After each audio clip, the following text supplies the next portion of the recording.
Hi, I'm Pace Webb, chef and lifestyle expert in Los Angeles, California. I'm going to show you how to cook asparagus 3 different ways. No more sad, mushy asparagus here. Click the link in the description to download the recipe and steps so you can follow along with me.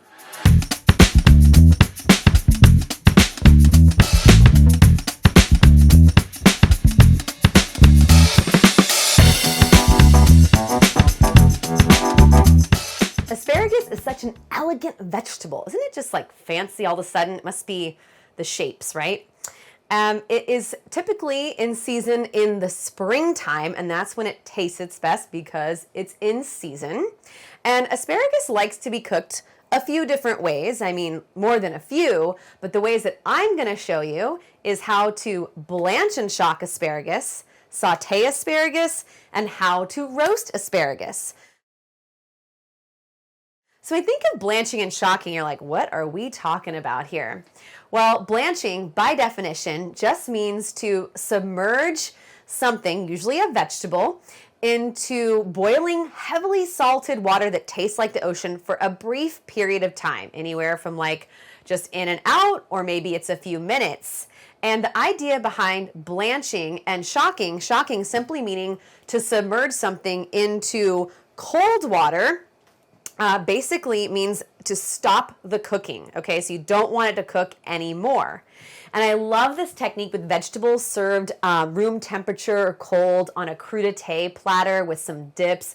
It's just a really great way to celebrate the vegetables. Plus, the salted water helps keep them vibrant in color, and it also has delicious flavor to them because salt just amplifies the natural existing flavor in any type of food. So you're just getting an even better piece of asparagus, if you will. So for the blanching and shocking cooking of asparagus, you will need a sheet tray, just like this, and a drip rack, and that's just so we can kind of let the water drip off of it. A pair of tongs, and a medium-sized mixing bowl, about a third way full of ice, and then a stock pot. It doesn't have to be this large. It just needs to comfortably fit your asparagus inside. Next up, let's see how that water is doing. I went ahead and started the boil just so I could get to you guys a little sooner here. I filled it up about a third of the way full with water, and we're just going to add a generous amount of salt to where it tastes like the ocean. Honestly, it's really hard to oversalt when you're blanching and shocking a vegetable, so don't worry about it, but I do encourage you to taste it and make sure it tastes like, oh my gosh, a wave just hit me in the mouth. All right, so we'll let that rock and roll a little bit more while we are trimming the asparagus. So asparagus comes in like definitely different colors and varieties, and then thicknesses, right? You've seen the really skinny asparagus. That's more like a wild asparagus. And then there's a more conventional asparagus that's maybe like this or a little bit thinner perhaps. And then maybe you've seen the jumbo asparagus before. So this would kind of fall somewhere in the middle. And I'm sure you've tasted it before. Sometimes at the bottom it starts to get a little fibrous and woody, and that's definitely not what we want. So a good way to naturally see where that woody part begins and where you want to sort of trim it down is to just naturally let it break right there, but we're not going to do that with every piece because it's a little bit wasteful, and also it doesn't look as good. But now we sort of have our marker here, and I'll just keep that here as a reminder. Now, again, I love to do stalks, and I just save little vegetable trimmings all the time. You'll probably hear me say this in multiple videos.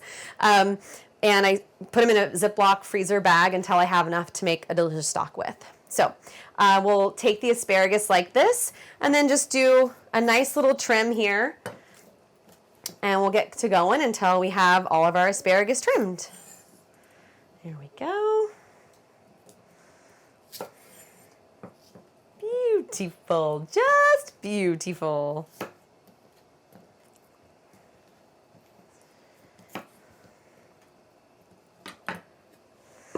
All right, so that looks great for the asparagus. And we'll just set these aside and see what kind of magic we can make out of them at a later date. All All right, I hear the water, so I feel like things are happening and we're ready to rock and roll. Check it out. All right, so the water is boiling. Wonderful things are happening. And now it's time to put the asparagus in. But don't put the asparagus in until you know you truly have ice in your house, okay? That would be a tragedy. All right, so I've got a third of the bowl filled up with ice. Now I'm gonna add a little bit of water to the bowl. And this will be what we shock the asparagus in. Now, another question I get asked, like, okay, how long do I shock for? Okay, how long do I blanch for? How long is everything? It's like not totally a science because each piece of vegetable or whatever you're blanching is different. So I just recommend that we taste it every 30 seconds. Plus, it kind of depends on how you're eating it. Are you going to use it as a dip? Do you need to stay really firm? Does it matter if it's a little less firm? And basically, the beauty of blanching and shocking is that it still feels like a raw vegetable because it's going to be served cold in this way. But it takes that kind of chalky, bitter edge off of it. So I absolutely love blanched and shocked vegetables. My favorite way to eat them. And they're just really great as a way to graze and still be healthy, but not make it taste like hay and dirt.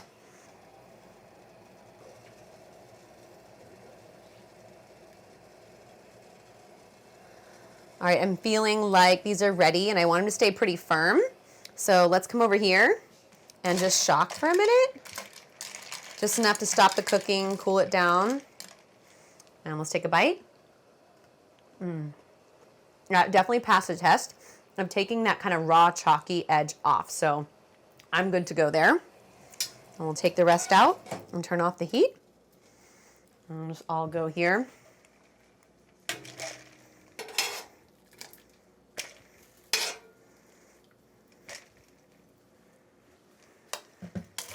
So all you're looking for here is for the asparagus to cool down.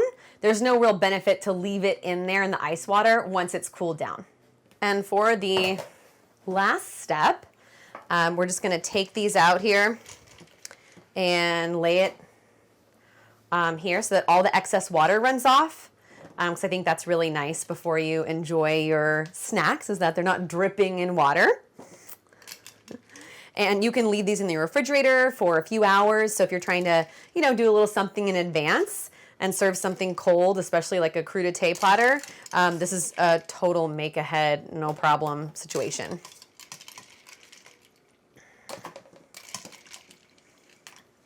And that way, if you get any little ice pieces, like I got a few ice pieces, little hanger-oners, they'll just melt right through. And that is how you blanch and shock asparagus.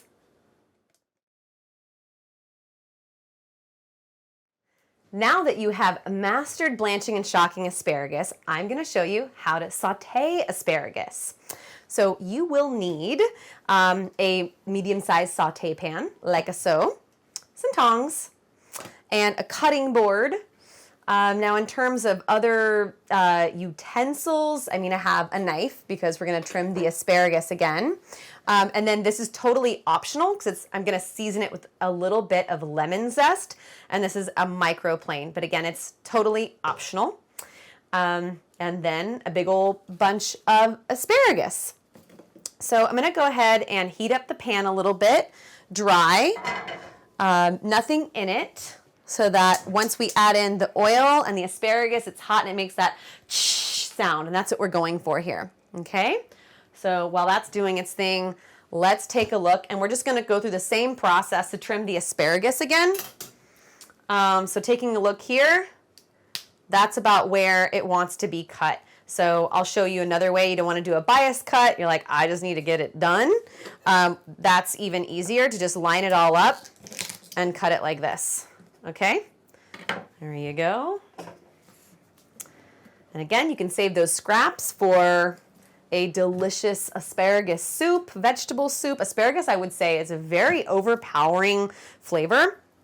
Don't just put it in a normal chicken stock and expect it to not have an eau de asparagus.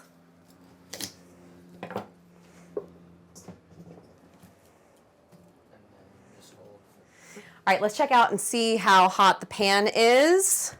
Doing all right, and go a little bit higher. Great. All right, let's add in the olive oil. Beautiful. Hold it there, and then let's switch to hand cam. All right, so let's take the asparagus. Gently lay it in like this. Don't be so scared. Little things will pop up at you, but you don't want to take it from high above and drop it down because it'll really splash out, and that's not what you want. So you just take a little bit of salt, whatever seasonings you like. But I'm just trying to kind of show you the technique more so than like any kind of different real, strong flavors. So we're going to add seasoning here. And then we're not going to add the lemon zest until later because I don't want it to burn. Okay, so we're now trying to get a little bit of color on the asparagus. So I need it all to get coated. Okay.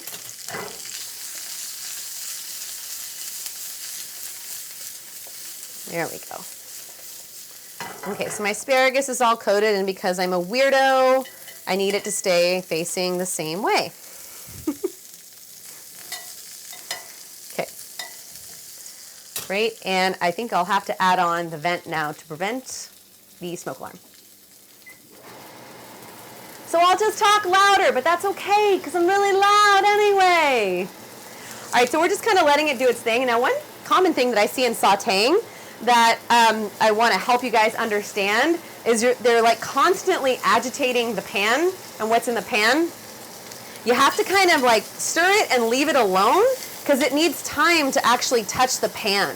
Okay, so right now we're giving it time to touch the pan, and then we'll start to really move it around and get it going, make sure it gets brown and beautifully colored on all sides. Sound good? Good.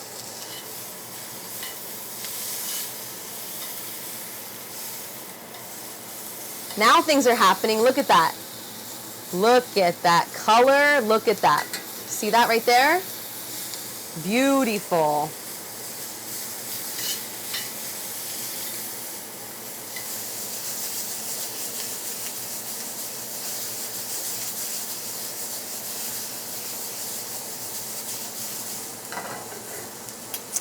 No.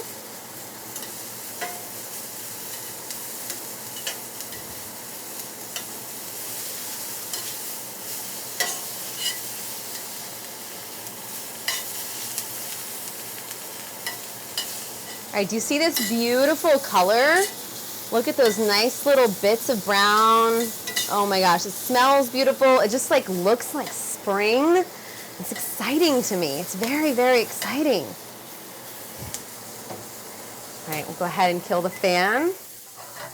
All right, and we'll just put them on a simple white plate because I feel like that's what's best here, just to demonstrate the beauty of it all. And then we'll do a little bit of that lemon zest. All right, so I'm just holding this dirty. I see people do all kinds of weird things when they get a hold of a microplane. Just hold it loosely. Oh my gosh, these lemons smell so good. Oh, and you just want to kind of garnish everything here like that. The juice, that's sort of up to you. I find lemon juice to be just a teeny bit overpowering, but it's really common to pair with asparagus. So squeeze a little bit on there, see if you like it, and great. And if not, you won't do it again. A little bit of zest will give it a fresh taste, but it won't be overpowering or too sour. So check out this sauteed asparagus. I know you guys are gonna kill it with this.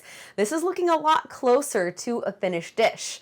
So check out my other videos on how to cook salmon or how to cook steak, because this would make a great side dish with either of those.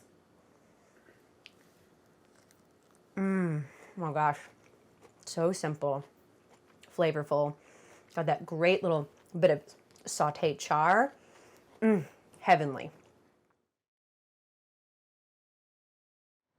Now you're a master at blanching and shocking asparagus, sauteing asparagus, and now it's time to become a master of roasting asparagus. So what you're gonna need to do this tutorial is a sheet tray, a pair of tongs, a vegetable peeler, a knife, and a cutting board. Super simple. And then in terms of ingredients, a bunch of asparagus, salt, pepper, whatever you like to season it with, and a little bit of extra virgin olive oil. Okay? Okay, so first of all, let's go ahead and trim the asparagus. And I want to show you a little bit of a different technique here because these are a little bit fatter. And we're just going to do a little trim as well as a shave because the exterior part on these, I can tell, is going to be quite fibrous, all right? So here's what we'll do first is grab it in a few bundles and do a little trim, but not too much, okay? So we really want the asparagus to be in its natural shape. That's what I'm all about, is really featuring the natural way the vegetables are intended to grow and to be. And when you serve them in that way, then looking very natural, like carrots with their tops on it or something, I don't know, it just seems more fulfilling and more appealing. When I see things all chopped up or too organized, it's just, the journey is quite long, if that makes sense. Okay. There we go. Okay, so this is definitely a more involved technique, a more frou-frou technique, if you will. So what we'll do here is just start to shave off the tips right here, okay? And this is so you don't get that exterior sort of fibrous bit. Okay, beautiful. All right, I'm gonna cut cameras A and B then. All right, so look how beautiful these are. Nice and just sort of shaved down a little bit on the ends so you won't get that fibrous texture in your mouth. And so we'll just arrange them all in the same direction here so it cooks just the same all around. It looks harmonious to the eye. Chefs are weirdos like that. Okay, and line them all up. And oh, thank you. Thank you so much. We're at 400 degrees, which is the temperature we want for roasting the asparagus. So very high temp. Okay, just a drizzle of extra virgin olive oil. And then again, I'm really trying to teach you the technique, so I don't want to get too crazy with the seasoning. So it's just a little bit of salt and pepper, whatever seasonings you like. We're just going to get it down. And to be honest with you, I really, really just enjoy, like one of my top 3 favorite things in the world are roasted vegetables of any kind. Like just simple with olive oil and salt. Highest quality possible vegetables you can get. And that to me is just, I don't know, I could just eat them by the platterful. It's just so, so, so good. So they're well coated with the olive oil. Now it's time to pop them in the oven. And it'll be a visual that we're going for, but probably in the 10-minute range. So we'll take a look and see. Okay, in you go. See you later.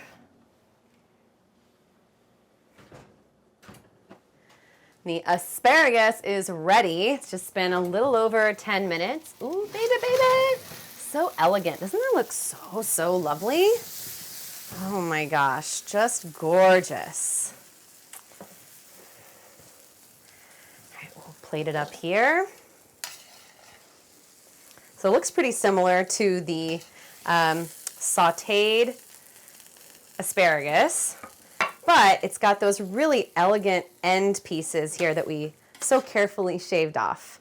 And I think it's just another way to up your game and also just deal with whatever you have, you know, to make it taste great. If you enjoyed this tutorial, be sure to like the video and subscribe to my channel and leave a comment, leave questions. I'd love to get to know you and help you troubleshoot anything or hear about your wins. Check out some of my other videos and tutorials to learn how to cook. And to get a complete list of all the courses online, check it out at www.tasteofpaste.com. All right, so check out the asparagus 3 different ways: blanched and shocked, sauteed with a little bit of lemon zest, and roasted in the oven, trimmed ever so delicately.